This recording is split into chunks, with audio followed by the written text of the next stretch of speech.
Hi everyone, this is the Unit 5 modified test. For this test you are going to be completing questions 1 through 27, and number 28 down at the bottom is an essay question. You're going to choose either A or B for your response there for 10 points. You're not going to do both. Okay, so you have 27 multiple choice questions that you will answer by highlighting using your highlighter tool up here in Word, so you can select your color. And then you're going to submit your test to me through Kmail. Save it to your computer when you're done and submit to me through Kmail. The test was scheduled for yesterday, which was October 16th. I did have some problems with the recording, and as you guys probably know, I'm doing the recording over again. So I'm going to be sending this out to you again in case you need it. All right, so please get this to me before Monday, October 22nd, so it will not be late and a 0 placed in the grade book. So let's go through the test. I'm going to read the questions and the answer options, and you may pause it at any time to work through the question, or rewind the recording should you need to, or fast forward. Okay?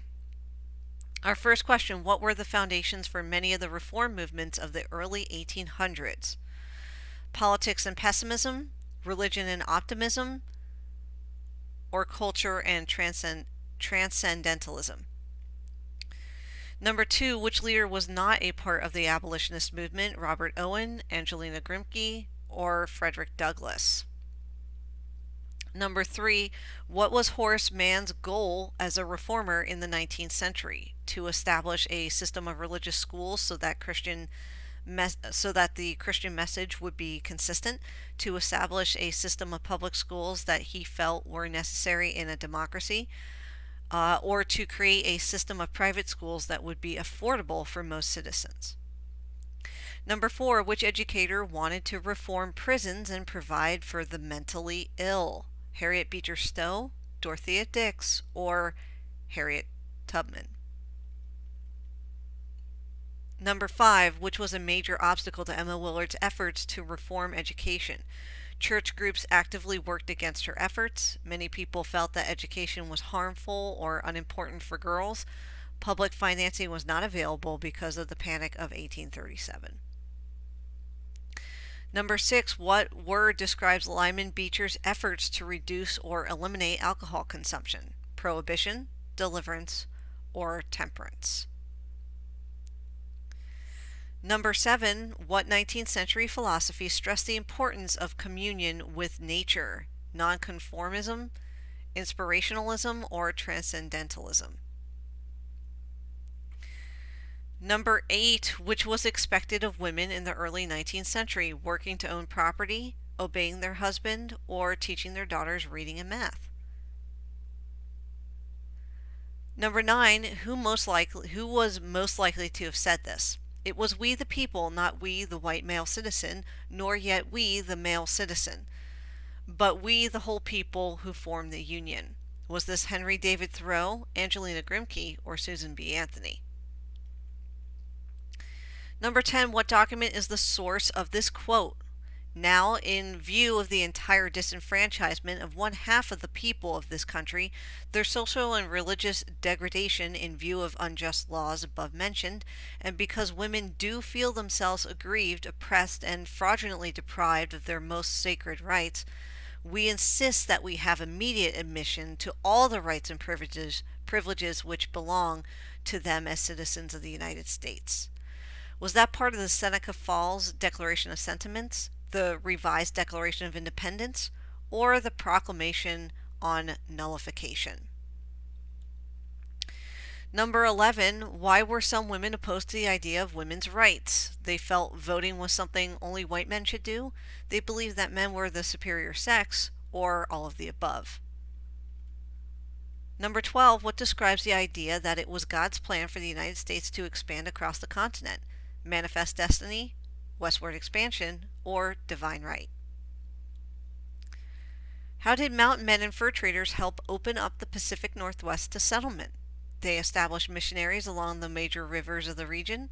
They blazed trails through the Rockies and other difficult terrain, or they sold their services as Indian fighters to settlers traveling west.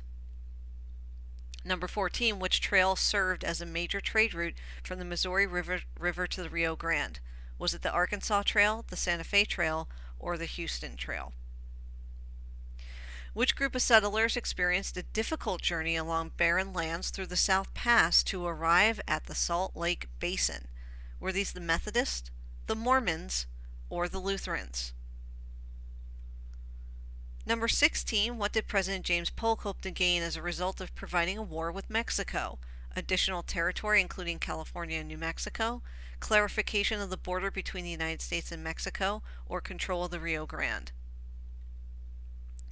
What action did President Polk take that resulted in the war between the United States and Mexico? He sent General Zachary Taylor to claim an area of disputed land for the United States.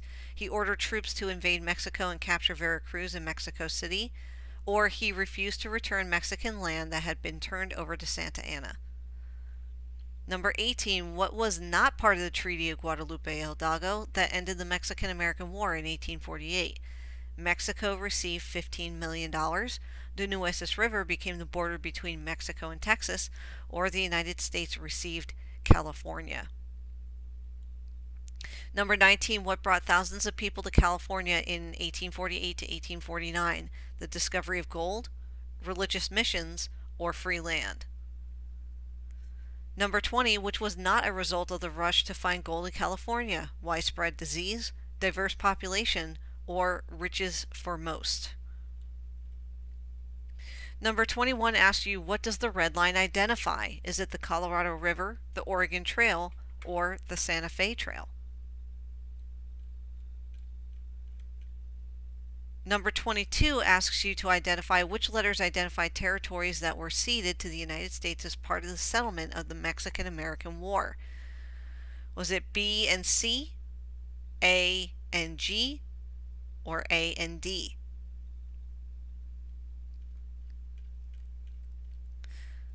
Which letter identifies territory that was first settled by a religious group led by Brigham Young? D, E, or B? President James K. Polk fulfilled a significant campaign promise during his presidency. What was it? Securing extended rights for women, expanding the size of the United States, or achieving peace with Mexico? Number 25, what role did Stephen Austin play in the settlement of Texas by American colonists? He convinced American colonists in Texas to declare their independence from Mexico. He received a large land grant and brought in 300 American families to settle in the region. He helped the Mexican government win their independence from Spain. Number 26, what actions by the Mexican government increased tensions between it and the American colonists living in Texas? Allowing religious freedom and conscription of American colonists into the Mexican army, declaring war on the United States and arresting Stephen Austin, or was it abolishing slavery in Mexico and restricting immigration from the United States? Number 27, which issue caused the annexation of Texas to become hotly debated amongst the Americans? Slavery, economic opportunity, or immigration? Finally, your last question is your essay question. Select one of the essay questions to answer. The first one gives you a quote that says, "All I ask of our brethren is that they will take their feet from off our necks and permit us to stand upright on that ground which God designed us to occupy." These are the words of Sarah Grimke. Explain how these words could apply to either the abolition movement or the women's rights movement in the early 19th century. Remember, 19th century means the 1800s, so you're talking about the early 1800s. Include specific details about the reform movement's origins, goals, obstacles, achievements, and advocates. So you do need to mention each one of these. Tell me where the movement started, what their goals were in the women's rights movement, their obstacles, achievements, and who their leaders were. That's what their advocates means. Basically, their biggest leaders. Now remember, this is only in the early 1800s. The material in your lesson, okay, in this unit. Don't go to the internet and look up the women's rights movement, because you're going to find a lot of it because it lasted for another almost 100 years. So you don't want to go in there and try to answer it based on the internet. Use your course material, or you're going to end up actually accidentally putting in the wrong information.